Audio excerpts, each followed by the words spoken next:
மாதா தொலைக்காட்சியின் இனியதயங்களே அனைவருக்கும் வணக்கம்.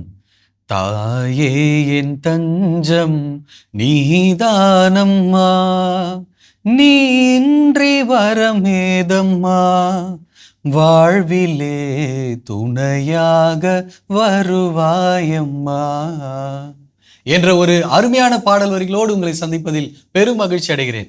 என் அன்புள்ளங்களே, இன்றைய நம்முடைய சிறப்பு நிகழ்ச்சிக்கு வருகை தந்திருக்கக்கூடிய நம்முடைய பாசமிகு அருட்தந்தை டேவிட் ஆரோக்கியம் அவர்களை உங்கள் அனைவருடைய சார்பாக அன்போடு வரவேற்கிறேன். வணக்கம் ஃபாதர். வணக்கம். வணக்கம் தம்பி, நல்லா இருக்கீங்களா? நல்லா இருக்கு சார். நீங்க எப்படி இருக்கீங்க? சூப்பரா இருக்கேன், நல்லா இருக்கேன். பொலிவா இருக்கிறீங்க ஃபாதர். சிறப்பா இப்படி புது பொலிவில் இருக்கு இல்லையா? முதல் தேஜஸா இருக்கு அப்படியே இருப்பாங்க. நல்ல பவுடர் கூடுதலா சிறப்பா இருக்கு சார்.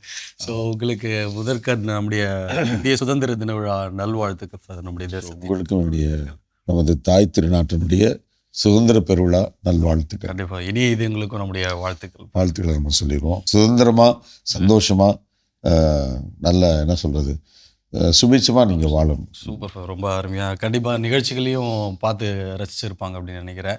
ஸோ கடந்த வாரம் ஃபாதர் நீங்க நம்பிக்கை ஐயம், ஸோ நம்பிக்கை பற்றி ரொம்ப அழகா சொன்னீங்க. ஸோ இப்போ சுதந்திரம் அப்படின்னும் பொழுது நம்ம செய்கின்ற ஒவ்வொரு செயல்பாட்டில் அந்த நம்பிக்கை எப்படி வெளிப்படுது? செயல்ல தான் வந்து நிறைவு காணும் அப்படின்னு சொல்லுவாங்க. அதாவது சுதந்திரம் அப்படின்றது பொதுவாக நம்மளுக்கு எல்லாருக்குமே கடவுள் 6 அறிவை கொடுத்துருக்கிறார். நம்ம சொல்றோம் இல்லைங்களா? 6வது அறிவு நன்மை தீமை அறிந்து பகுத்தறிந்து அதற்கேற்றாற் போல நாம் செயல்படுவது. எனக்கு எல்லா சுதந்திரமே இருக்குது. ஆனால் எனக்கு எந்த விதத்திலையும் மற்றவருடைய சுதந்திரத்தை அவங்களுடைய மகிழ்ச்சியை குலைக்கின்ற விதத்தில் பாதிக்கின்ற விதத்தில் நடந்து கொள்கின்ற உரிமை எனக்கு கடவுள் கொடுக்கல, யாரும் கொடுக்கல, இந்த சமூகமும் கொடுக்கல. நான் நல்லா இருக்கணும், மகிழ்ச்சியாக இருக்கணும், சந்தோஷமாக இருக்கணுன்றதுக்காண்டி மற்றவங்களை துன்பப்படுத்துறதுல எந்த விதமான அது உண்மையான சுதந்திரம் கிடையாது. கண்டிப்பாக. அப்போ என்னுடைய சுதந்திரம் என்னுடைய மகிழ்ச்சி, என்னுடைய சந்தோஷம்ன்றது மற்றவர்கள் எந்த விதத்திலும் இடையூறு இல்லாத விதத்தில், மற்றவருடைய சுதந்திரத்தை பாதிக்காத விதத்தில் இருக்கிறது தான் அது உண்மையான சுதந்திரமாக இருக்க முடியும். அப்போது அது இந்த உலகத்தில் அப்படிப்பட்ட ஒரு வாழ்க்கை, அதுதான் நம்பிக்கை வாழ்க்கை நம்ம சொல்லலாம். கடவுள் இறையாட்சியுடைய வாழ்க்கை, எல்லாருக்கும் மகிழ்ச்சி, எல்லாருக்கும் சந்தோஷம். அதே சமயத்தில் நான் நல்லா இருக்குன்றதுக்காண்டி மற்றவர்களை அடிமைப்படுத்துவதோ, மற்றவருடைய வாழ்க்கையில் நான் பாதிப்பை உருவாக்குவதோ, மற்றவருடைய வாழ்க்கையை அவர்களை என்ன சொல்கிறது, அவருடைய at the cost of others அப்படின்னு சொல்லி ஆங்கிலத்தில் சொல்லுவாங்க. ஸோ நான் நல்லா இருக்கிறதுக்கு அவங்கள எல்லாமே பாதித்து நான் வாழ்வது அது உண்மையான சுதந்திரமாக இருக்க முடியாது. எந்த விதத்திலும் இருக்க வாய்ப்பே கிடையாது.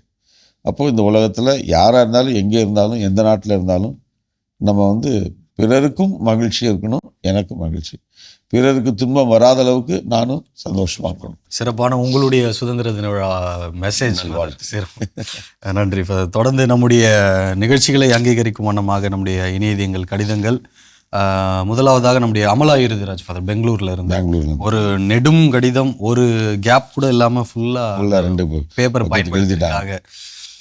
இறையேசுவில் எங்களுக்கு அன்பாயும் ஆசிராயும் கிடைத்த அன்பு தந்தை டேவிட் ஆரோக்கியம் அவர்களுக்கும் இனிய அன்பு தந்தையர்களுக்கும் என் ஜபங்களும் வாழ்த்துக்களையும் சொல்லிக் கொள்கிறேன் தந்தையே. மற்றும் என் அன்பு சகோதர சகோதரிகளுக்கும் என் அன்பின் வாழ்த்துக்களையும் கூறிக்கொள்கிறேன். அன்பு தந்தையே, நீங்கள் எப்படி உள்ளீர்கள்? உங்கள் உடல் நலம் எப்படி உள்ளது தந்தையே?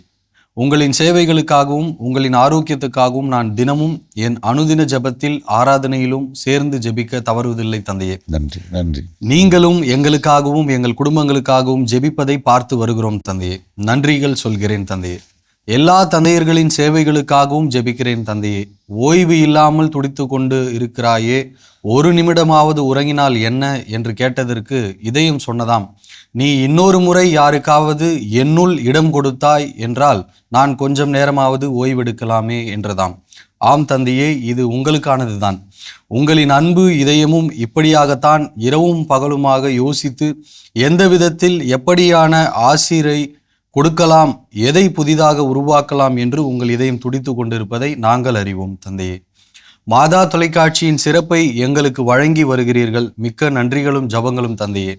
ஜூலை 3ஆம் தேதி புனித தோமாவின் நன்னாளில் மாதா குடும்பத்தினரோடு 11 மணி ஆராதனையில் புனிதரின் அற்புதங்களையும் இதுவரையிலும் நடத்தி கொண்டு வந்த ஆசிரியம் சொல்லி ஜெபித்து ஆசிராக இருந்தது தந்தையே.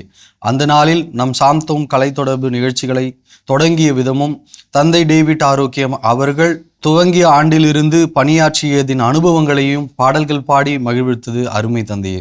தொடக்கத்தில் பாடல்கள் தேவா, கிருஷ்ணராஜ் இவர்களை சந்தித்து பேசி அவர்களின் கடந்த அனுபவங்களையும் தந்தையிடம் பகிர்ந்த விதம் மிக அருமை. நாங்கள் முதலில் இங்கிருந்துதான் வளர்ந்து மேலே போனோம் என்று பழைய பாடல்களை அவர்களிடம் பாட கேட்டு நம் தந்தை மகிழ்ந்தது சிறப்பாக இருந்தது. இப்படியாக நாம் சாந்தோம் கலை தொடர்பு நிலையம் வளர்ந்ததை கேட்டு மகிழ்ந்தோம் தந்தையே. நோவா, புனித செசிலியா, சென்னை உயர்மறை மாவட்டத்திலிருந்து நம் இளைஞர்களின் பாடலை தந்தையர்கள் டேவிட் அடைக்கலம், மரியம் சேர்ந்து அச்சமும் இல்லை அதிர்ச்சியும் இல்லை என்ற பாடலை பாடி துவங்கி வைத்தார்கள். நம் தமிழ்ஜோ நம் சகோதரிகளால் முன்னின்று நடத்தப்பட்டது. யூத் தென்னிந்தியாவில் முதல் முறையாக நடத்தப்படுகிற இந்த பாடல்களை குருக்கள், கன்னியர்கள், பொது நிலைஞர்கள் கண்டு ரசித்தார்கள். 1 கோடி பாடல்கள் நான் பாடுவேன் என்ற பாடல் பிள்ளைகள் அருமையாக பாடினார்கள். இளையோர்களின் முயற்சி முதல் முயற்சி என்றும் தந்தை டேவிட் ஆரோக்கியம் உரையாடினார்கள். இளைஞர்களுக்கு பாராட்டி ஆசிர் வழங்கியது அருமை தந்தையே. பல நிகழ்ச்சிகளையும் பார்த்து மகிழ்ந்தோம் தந்தையே. ஜூன் 28 இரு தூண்கள் ரோம் நகரின் பவுல் பேதுருவின் வரலாற்றையும் அவர்களின் புனித தன்மையையும் அந்த ஆலயத்தின் சிறப்புகளையும் பார்த்து ஆசிரடைந்தோம். புனித லூது சேவியர் புனித தன்மைகளை, பூண்டியில் அவர் ஆற்றிய சேவைகளையும் புதுமைகளையும் காட்சிகளாக தினம் ஒரு தந்தையர்களால் நடத்திய காட்சிகளை பார்த்தபோது மனம் மாற வைத்திருக்கிறது. அவர்களின் வாழ்க்கை கதை மனதுக்கு ஒரு மருந்தாக இருந்தது. அருமை, நன்றி தந்தையே. தினம் ஒரு டாக்டர்கள் நலம் தரும் மருந்து என்ற நிகழ்ச்சியில் பல நன்மைகளை கற்றுக் கொடுத்தது ஆசிராக இருக்கிறது. பல குறும்படங்களையும் பார்த்து மகிழ்கிறோம் தந்தையே. கடவுள் வணக்கம் ஒரு மனதுக்கு யோகா செய்வது போல் உள்ளது. சிறப்பான பகுதி.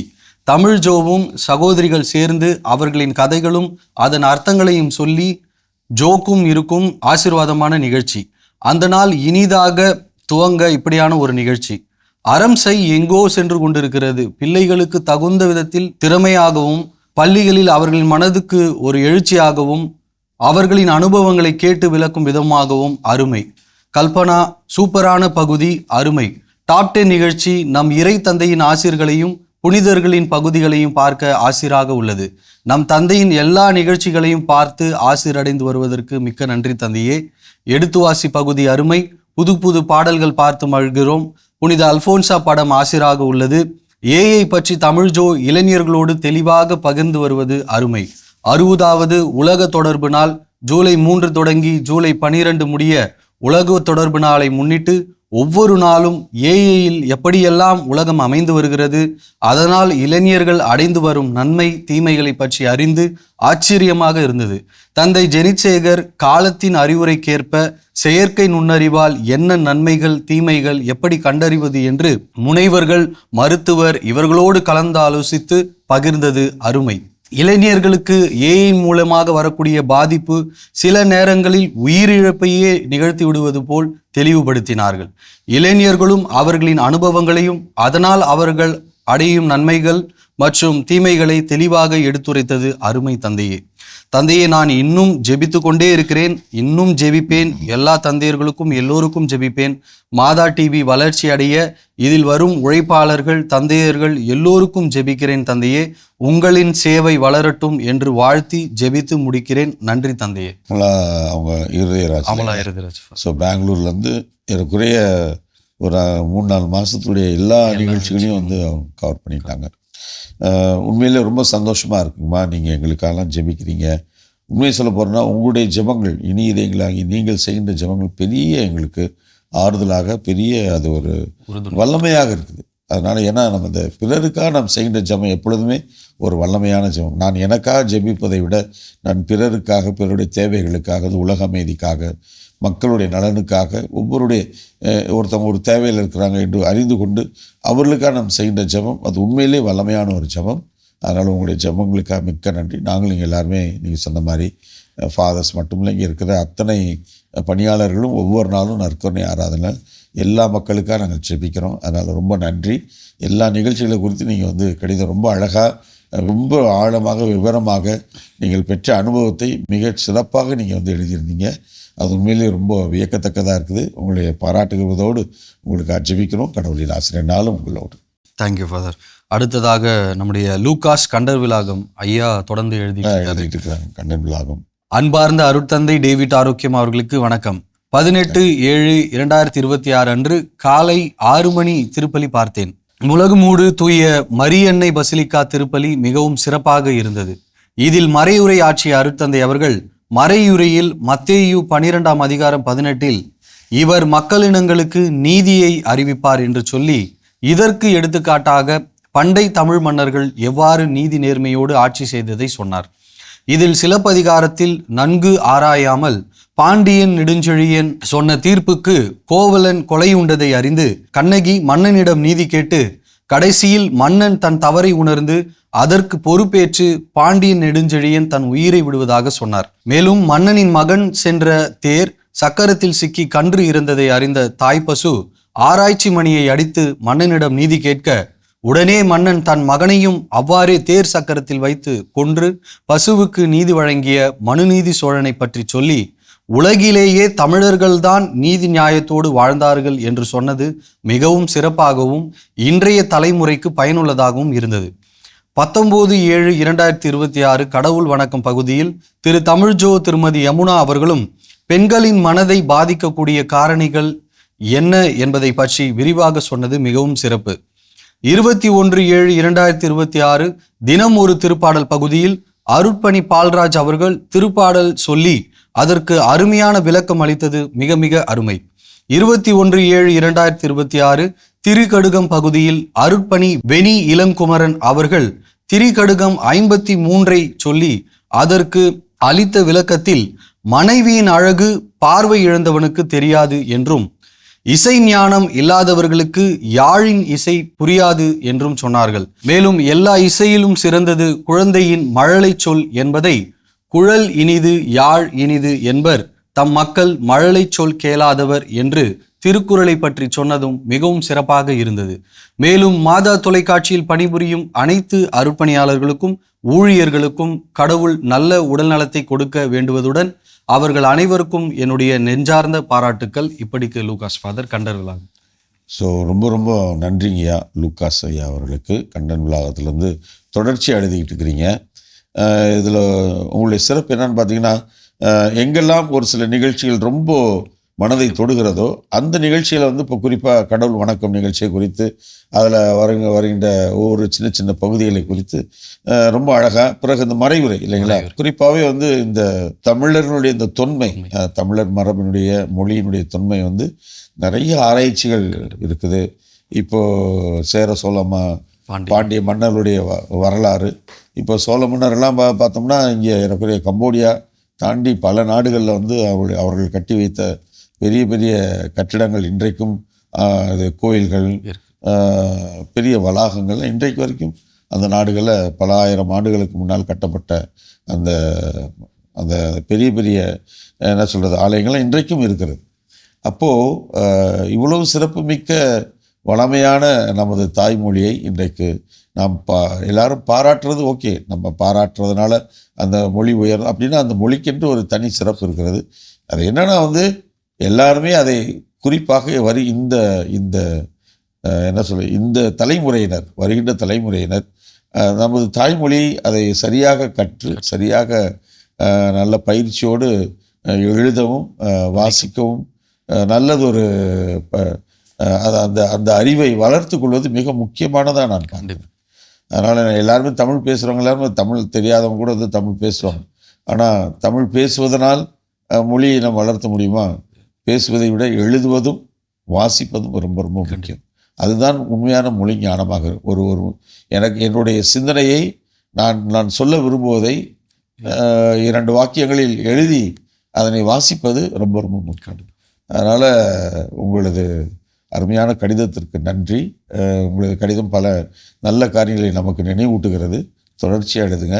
உங்களது அன்புக்கும் உங்களது கடிதங்களுக்கு மிக்க நன்றி. தொடர்ந்து நாங்கள் உங்களுக்காக மன்றாடுறோம். கடவுளின் ஆசிரியர் நாளும் உங்களோடு. Thank you father. அடுத்ததாக நம்முடைய லூர்து அமலராணி அம்மா திருக்கோயிலூர். கிறிஸ்துவுக்குள் எனக்கு மிகவும் பிரியமான அருட்தந்தை அவர்களுக்கு எல்லாம் தெரியும் என்பவர்களை விட என்னால் முடியும் என்று முயற்சிப்பவரே வாழ்வில் ஜெயிக்கின்றனர் என்பதற்கேற்ப ஜெயமுள்ள கிறிஸ்துவ வாழ்வு வாழ உதவும் நமது மாதா தொலைக்காட்சி பணிக்கென ஜெபித்து எழுதுகிறேன். சென்ற வாரம் நடந்த ஆயர் மாமன்றத்தில் மாதா மக்கள் மையம் தொடங்கிவிருப்பதற்கான செயல்பாடுகளை பரிசீலித்ததும் இந்த அமைப்பின் சோஷியோ ஸ்பிரிச்சுவல் ஆக்டிவிட்டிஸ் பற்றியும் தாங்கள் விளக்கியது அதிக எதிர்பார்ப்பை தந்துள்ளது. முயற்சிகள் நல்ல பலனளிக்க ஜெபிக்கிறேன் தந்தையே. நன்றி. அருட்பணி ததேயுஸ் அமல்தாஸ் அவர்களுக்கும் அவரது சகோதரிகளுக்கும் ஆழ்ந்த இரங்கல்கள். அன்னையின் ஆன்மாவிற்கு ஜபங்கள். ஒரே பிள்ளையை ஆண்டவரின் பணிக்கென அர்ப்பணித்த குடும்பம் நிச்சயம் ஆண்டவரால் வழிநடத்தப்படும். 19/7/2026 அன்று குட் நைட் டாக் நினைவில் நிற்பதாக உள்ளது. ஜபம் மனிதனை செயல்பாடு உள்ளவனாக்குகிறது. ஜபம் இறைவனுடனான உறவு வாழ்வின் மூலக்கூறு. பறவைகளில் சுரக்கும் ஒரு வகையான திரவம் அதன் சிறகுகளில் இருப்பதால் அவை பறக்க ஏதுவாகிறது என்பதை போல இறைவன் அருள் என்கிற அற்புத திரவம் சுரக்காமல் நின்றால் நமக்கு அழிவு. ஆகவே இப்பிறவி கடலை நீந்தி கடக்க ஜபம் என்கிற திரவம் சுரக்கட்டும். இம்மை வாழ்வு சிறகடித்து பறக்கட்டும். இறைவன் நம்மில் இருக்கிறார் என உணரவும் நாம் இறைவனோடு இருப்பதை உறுதி செய்யவும் உதவும் கருவியான ஜபத்தை நாளும் செய்து நமக்காக காத்திருக்கும் ஆண்டவருக்காக நாம் காத்திருக்கிறோமா என உள்ளத்தை ஆராய்ந்து ஜபத்தை செயலாக்குவோம் என்று மிக அருமையாக பகிர்ந்த சகோதரர் ஆண்டோனி ராஜிற்கு பாராட்டுகள். சிறப்பான சிந்தனைகளையும் ஆன்ம சோதனை செய்ய உதவும் அனுதின குட் நைட் டாக் உறங்கும் முன் நேயர்களுக்கு அளிக்கப்படும் இரவு மன்னா என்றால் அது மிகையல்ல தந்தையே. 20/7/2026 அன்று மாலை 6 மணி பெசன் நகர் திருப்பலியின் மறையுரை மிக அருமை. அன்றைய நற்செய்தியில் இயேசுவிடம் அடையாளம் கேட்டோரை கடிந்து கொண்ட இயேசுவின் வார்த்தைகளை அடிப்படையாக கொண்ட மறையுரை அது. அடையாளங்கள் வழிகாட்டும், ஆனால் பயணங்கள் நம்முடையதே. அன்றாட வாழ்வில் நம்மை பல அடையாளங்கள் சூழ்ந்துள்ளன. காலை அலாரம் நம்மை எழச் செய்யும் அடையாளம், கடிகாரம் நேரம் சென்று கொண்டிருப்பதின் சிக்னல், நில் அல்லது செல் என்பதின் மருத்துவ அறிக்கை, உடல்நிலையின் வாட்ஸ்அப் நோட்டிஃபிகேஷன், யாரோ நம்மை தொடர்பு கொள்வதன் ஓடிபி, நம்பகத்தன்மையின் அடையாளங்கள் எனவும் வங்கி, தொழில்நுட்ப பரிவர்த்தனை போன்றவற்றில் அடையாளங்கள், ஆதாரங்கள் தேவைப்படுகிறது. மனித உறவில் அன்பு என்ற நிரூபணம் இல்லாவிடில் உறவுகள் உடன்படிக்கையாக இல்லாமல் ஒப்பந்தமாகவே இருக்கும். உலக மொழி முதலில் உன்னை புரிந்து கொள்கிறேன், பிறகு அன்பு செய்கிறேன் என்கிறது. ஆனால் கிறிஸ்துவ மொழி முதலில் அன்பு செய்கிறேன், பிறகு உன்னை புரிந்து கொள்கிறேன் என்கிறது. ஆகவே இயேசுவின் மொழியில் உறவுகளை வளர்ப்போம் என்று அருட்பணியாளர் பகிர்ந்தது மிக சிறப்பு. 26/7/2026 அன்று சுவக்கின் அன்னம்மாள் திருவிழா மற்றும் உலக தாத்தா பாட்டிகள் தினத்தில் தம்பி ஆகாஷ் தாத்தா பாட்டிகளை நேர்காணல் செய்து கலந்துரையாடி கேட்ட கேள்விகள் ஒவ்வொரு வீட்டிலும் முதியவர்களின் தியாகம், அன்பு, அரவணைப்பு, கரிசனை போன்றவற்றை புரிந்து கொள்ள வைத்தது. ஒவ்வொரு தலைமுறையின் தொடக்கமே இவர்கள்தான். என் பிள்ளைகளின் வளர்ப்பில் எனது தாய் தந்தையின் பங்கு அதிகம். அதுபோன்றே எனது தாத்தா பாட்டிகளையும் நினைவு கூற வைத்த இந்நாளில் எனது தாத்தா இந்துவாக இருந்து கிறிஸ்துவத்திற்கு மதம் மாறி இல்லாவிடில் இன்றைய நாள் நான் கிறிஸ்துவாக இருந்திருப்பேனோ என்று நினைக்க கூட முடியவில்லை. ஆண்டவரின் திட்டம், அவரது சித்தத்திற்கு அடிபணிந்து வாழ நாளும் முயல்கிறேன். மீண்டும் பகிர ஆசித்து ஜபத்துடன் லூர்து அமலராணி, திருக்கோயிலூர். ரொம்ப ரொம்ப ரொம்ப நன்றிங்கக்கா. எப்படி தான் இவ்வளோ தூரத்துக்கு உட்காந்து யோசிக்கிறீங்க? அது உண்மையிலே எனக்கு எப்போவுமே அந்த கேள்வி இருந்துக்கிட்டே இருக்குது. அது உண்மையிலே ஆவியாருடைய வழிநடத்துதலாக தான் நான் வந்து அதை பார்க்குறேன். அதாவது இந்த உலகம் நான் ஒருவரை புரிந்து கொண்டு பிறகுதான் அவரை அன்பு செய்யணும் அப்படின்னு நினைக்கிறது வந்து உலக நியதியாக, இந்த உலகத்தினுடைய நியாயமாக இருக்கிறது. ஆனால் கடவுளுடைய பக்கத்தில் நான் முதலுடைய அன்பு செய்கிறேன், அப்புறம் நான் உனக்கு புரிந்துக்கிறேன். உண்மையிலே எனக்கே எப்படி அந்த யோசனையெல்லாம் வருது இல்லையா? கடவுள் எப்பொழுதுமே வந்து யாரையும் புரிந்து கொண்டு அறிந்து கொண்டு பாத்திரம் அறிந்து பிச்சை இடு அப்படின்னு சொல்கிறாங்க இல்லையா? ஆனால் ஆண்டவர் அப்படி இல்லை. பாத்திரம்லாம் அவர் அறியறதில்லை, அவர் கொடுத்துட்றாரு முதல்ல. அப்புறமேல அந்த பாத்திரத்தை வந்து அவர் தகுதிப்படுத்திடுறாரு. இப்போ ஒவ்வொருத்தரையும் இன்றைக்கி வந்து அழைக்கிறார். இன்றைக்கி எத்தனையோ அருட்தந்தையர்கள், அருட்சோதரிகள் எல்லாருமே இங்கே இருக்கிறோம். எல்லோரும் அவங்களோட தகுதியை பார்த்து தான் ஆண்டவர். நம்ம நினைக்கிறோம் தகுதியான ஆளை வந்து இந்த உலகத்துக்கு கடவுள் இப்படி கூப்பிட்டுருக்கிறாருன்னு. யாருமே கடவுள் முன்னாடி தகுதியற்றவர்கள் தான். அவர் நம்மை தகுதிப்படுத்துகிறார். நம்ம அவருடைய மகனாக மகளாக வந்து அவர் தான் ஏற்றுக்கொள்கிறார். நம்ம வந்து அந்த நிலைக்கு நம்ம உரியவராக இருக்கிறோமா? சத்தியமாக நம்ம கிடையாது. அப்போது அது எவ்வளோ அருமையான ஒரு அந்த கருத்தை நீங்கள் யோசிச்சிருக்கீங்க. முதலில் அன்பு செய்வோம், பிறகு புரிந்து கொள்வோம். நான் செய்ய வேண்டியதை முதலில் நாம் செய்ய வேண்டும். கடவுள் எனக்கு கொடுத்த அன்பை பகிர்ந்து கொள்ள வேண்டும். ஏன்னா கடவுள் அது நீங்கள் ஒருவர் மற்றவரை நான் உங்களை அன்பு செய்தது போல் நீங்கள் செய்ய, அதை உங்களுக்கு கட்டளையாக தருகிறேன்னு வேற சொல்லிட்டார். ஸோ அதில் வந்து அங்கே காம்ப்ரமைஸ் பண்ணுறதுக்கோ முடிஞ்சால் நான் பார்க்குறேன் என்னால் அது முடியல அப்படின்னு சொல்கிறதுக்குலாம் அங்கே ஒன்றும் வாய்ப்பு கிடையாது. அதனால் ரொம்ப ரொம்ப சந்தோஷங்க. அருமையான ஒரு கடிதம், அருமையான பகிர்வு. அதனால் உங்களுக்கு நாளும் எங்களுக்கு ஜெபங்களும் ஆசிரும் கடவுளின் ஆசிரியனாலும் உங்களோடு. Thank you father. அடுத்ததாக நம்முடைய ஆரோக்கியராணி ஃபெலிக்ஸ் சேவியர் ஃபாதர், இவங்க செங்கல்பட்டு. இல்லந்தோறும் இறையாட்சியை கொண்டு வரும் மாதா தொலைக்காட்சியின் அனைத்து அருட்தந்தையர்களுக்கும் மற்றும் பணியாளர் குழுமத்திற்கும் என் அன்பான வணக்கங்கள். கடவுள் வணக்கம் பகுதியின் அனைத்து நிகழ்ச்சிகளும் எப்பொழுதும் போல் அருமையாக உள்ளன.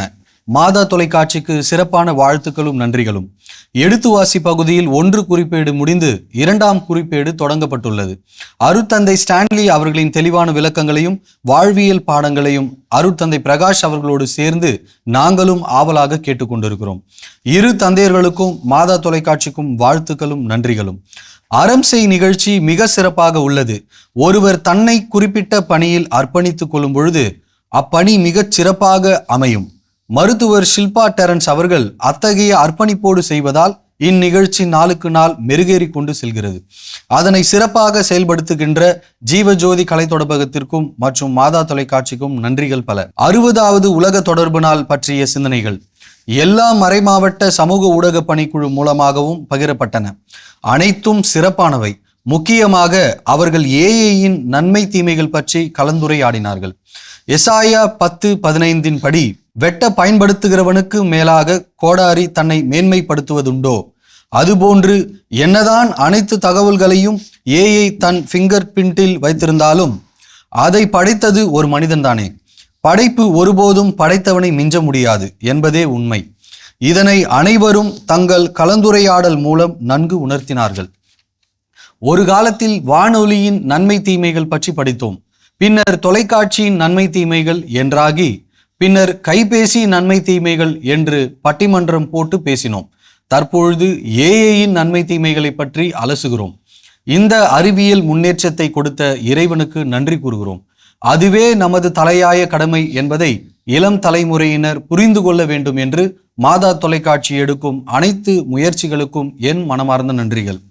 26/7/2026 அன்று ஒளிபரப்பப்பட்ட வத்திக்கான் டாப் 10 நிகழ்ச்சியில் கார்மல் அன்னை மற்றும் ஆலய சிறப்பினை பற்றி விளக்கியது பல புதிய தகவல்களை தெரிந்து கொள்ளும் வகையில் பயனுள்ளதாக இருந்தது. மேலும் இந்நிகழ்ச்சி திருத்தந்தை அவர்களின் அனைத்து செயல்பாடுகளையும் எளிய மக்கள் அனைவரும் அறிந்து கொள்ளும் வகையில் அமைந்துள்ளது. இத்தகைய சிறப்பான நிகழ்ச்சியை ஒளிபரப்பும் மாதா தொலைக்காட்சிக்கு சிறப்பான வாழ்த்துக்களும் நன்றிகளும். ஜூலை மாதத்தில் உலக தொடர்பு நாள் ஊடகமாக செயல்பட்டு இனிய இதயங்களை மகிழ்வித்த மாதா தொலைக்காட்சியின் அனைத்து அருட்தந்தையர்களுக்கும் மற்றும் பணியாளர்களுக்கும் என் அன்பான நன்றிகள். மரியே வாழ்க. இப்படிக்கு ஆரோக்கியராணி ஃபெலிக்ஸ் சேவியர் ஃபாதர், செங்கல்பட்டில். ரொம்ப ரொம்ப ரொம்ப நன்றிம்மா. ரொம்ப நிறைவான ஒரு கடிதம். அதாவது எவ்வளவு தூரத்துக்கு நீங்கள் இந்த நிகழ்ச்சிகளை வந்து உங்களோட உங்கள் ஆரோக்கியசாமி ஃபெலிக்ஸ் சேவியர் அம்மா மயமாய் மாறிவிட்டது. முழுசாக நீங்கள் உங்களுக்குரியதாக ஆக்கிட்டீங்க. அவ்வளவுமே வந்து அவ்வளோ தூரத்துக்கு அதை நீங்கள் உள்வாங்கி அதை அறிந்து அதை உங்களுடைய ஆன்ம தாகத்தை எந்த அளவுக்கு இந்த நிகழ்ச்சிகள் உங்களுக்கு அதை நிவர்த்தி செய்திருக்கிறது, உங்களை முழுமைப்படுத்தி இருக்கிறது என்று நினைக்கின்ற பொழுது உங்களுக்கு கடிதம் அந்த அளவுக்கு ஒரு பெரிய சாட்சியமாக இருக்குது. ரொம்ப சந்தோஷமாக இருக்குது, ரொம்ப நிறைவாக இருக்குது. மாதா தொலைக்காட்சி சரியான பாதையில் அதை சென்று கொண்டிருக்கிறது. இன்னும் அதை ஏதாவது சரி செய்ய வேண்டியிருந்தால் உங்களுடைய கடிதங்கள் வழியாக நாங்கள் பெற்றுக்கொள்கின்ற நிறைய பேர் வந்து ஒரு சில காரியங்கள்லாம் இப்போ சமீபத்தில் ஒருத்தவங்க வந்து அந்த பெசநகரில் திருப்பலி நன்மை முடிந்த பிறகு அன்னையினுடைய வல்லமையுள்ள ஜெபம் வந்து சொல்கிற பழக்கம் இருக்குது. அது சில சமயத்தில் அது போட முடியாமல் போயிடுது. ஏன்னா மறைவுரை சற்று நீண்டுருது. அதனால் அங்கே இடம் இல்லாதனால அது எடுக்கக்கூடிய ஒரு சூழல். மற்றபடி அது நம்ம போடாமல் இருப்பது கிடையாது. அப்படிப்பட்ட ஒரு சூழலில் தான் வந்து எடுத்துருப்பாங்கன்னு நான் நினைக்கிறேன். ஆனால் ஒரு தம்பி என்ன சொன்னார், எனக்கு இமெயில் போட்டிருந்தார், அதை எடுத்துடாதீங்க, அது எனக்கு ரொம்ப பிடிச்சிருக்கு. இது கல்லூரியில் இளங்கலை 1ஆம் ஆண்டு படிக்கக்கூடிய தம்பியோடைய பேர் எனக்கு டக்குன்னு தெரில. 2-3 நாளைக்கு முன்னாடி எனக்கு இமெயில் வந்திருந்தது. அப்போ அந்த மாதிரி அவங்க சின்ன பசங்களும் அதை ஃபாலோ பண்ணுறாங்க.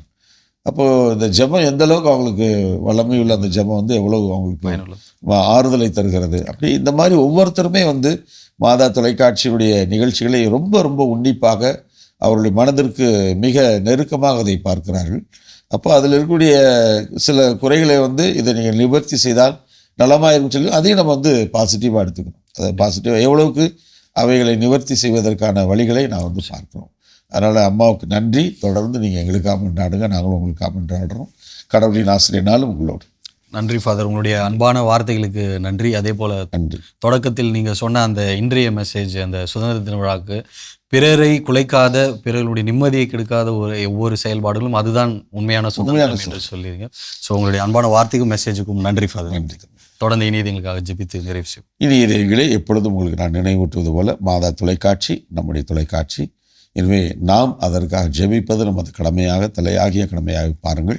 அதே வேளையிலே அதற்கு உங்களது ஆதரவை தருவதும் உங்களது கடமையாக நீங்கள் ஏற்று நீங்கள் அனைவரும் ஆதரவு தர வேண்டும், உங்களது பங்களிப்பை செலுத்த வேண்டும். உங்கள் அன்போடு நான் வேண்டுகிறேன். கண்களை மூடி மன்றாடுவோம். எங்கள் அன்பை உருவான இயேசு ஆண்டவரே, இந்த நாட்களிலே பல்வேறு இடங்களிலே இயற்கை சீற்றத்தினால் மக்கள் படும் அல்லல்களை, துன்பங்களை நீர் அறிவீர். குறிப்பாக எங்களது வட மாநிலங்களிலே, அஸ்ஸாம் போன்ற மாநிலங்களிலே கடுமையான வெள்ளத்தினால் மக்கள் பெரிய பாதிப்புக்குள்ளாக்கி தங்களது வாழ்வாதாரங்களை முற்றுமாய் இழந்து, உயிர்களை இழந்து, எல்லாவற்றையும் இழந்து இருக்கின்ற மக்களை நீர் கனிவாய் கண்ணோக்கி அருளும். எங்களால் முடிந்த உதவிகளை நான் அவர்களோடு பகிர்ந்து கொள்ளவும், அந்த மக்களுடைய வாழ்க்கை மிக விரைவாக சுமூக நிலையை அடையவும் ஆண்டவரே, இந்த இயற்கை திட்டங்களிலிருந்து நாங்கள் விடுபடவும் நீர் எங்களுக்கு வழித்துணையாய் வாரும். எங்களை ஆசீர்வதியும். எங்கள் அன்பு அன்னையே, ஆரோக்கிய தாயே, உமது பிள்ளைகளுக்காய் பரிந்து பேசுங்கள் அம்மா. என்று வாழும் உயிருள்ள இறைவன், தந்தை, மகன், தூய ஆவியார் நாம் அனைவரையும் ஆசீர்வதிப்பாராக. ஆமீன், ஆமீன். நன்றி ஃபாதர், நன்றி. என் அன்பு உள்ளங்களே, ஒவ்வொரு வாரமும் அயராது தொடர்ந்து நீங்கள் எழுதி கொண்டே இருக்கக்கூடிய ஒவ்வொரு கடிதங்களும் எங்களுக்கு மிகுந்த உற்சாகத்தையும் ஊக்கத்தையும் அளிக்கும் தான் சொல்லலாம். தொடர்ந்து உங்கள் கடிதங்களை எழுதி அனுப்ப வேண்டிய மின்னஞ்சல் முகவரி info@madatv.in. தொடர்ந்து உங்கள் கடிதங்களை எழுதி அனுப்ப வேண்டிய தபால் முகவரி வந்ததும் தந்ததும் மாதா தொலைக்காட்சி, எண் 150 லஸ்கோவில் சாலை, மயிலாப்பூர், சென்னை 6004. இனி இதங்களே மீண்டும் வந்ததும் தந்ததும் நிகழ்ச்சியில் உங்களை சந்திக்கும் வரை அன்போடு உங்களிடமிருந்து விடைபெறுவது நான் உங்கள் போஸ்கோ மற்றும் அருட்தந்தை டேவிட் ஆரோக்கியம். இயேசுவுக்கே புகழ், இயேசுவுக்கே நன்றி, மரியே வாழ்க. Thank you father. Thank you sir.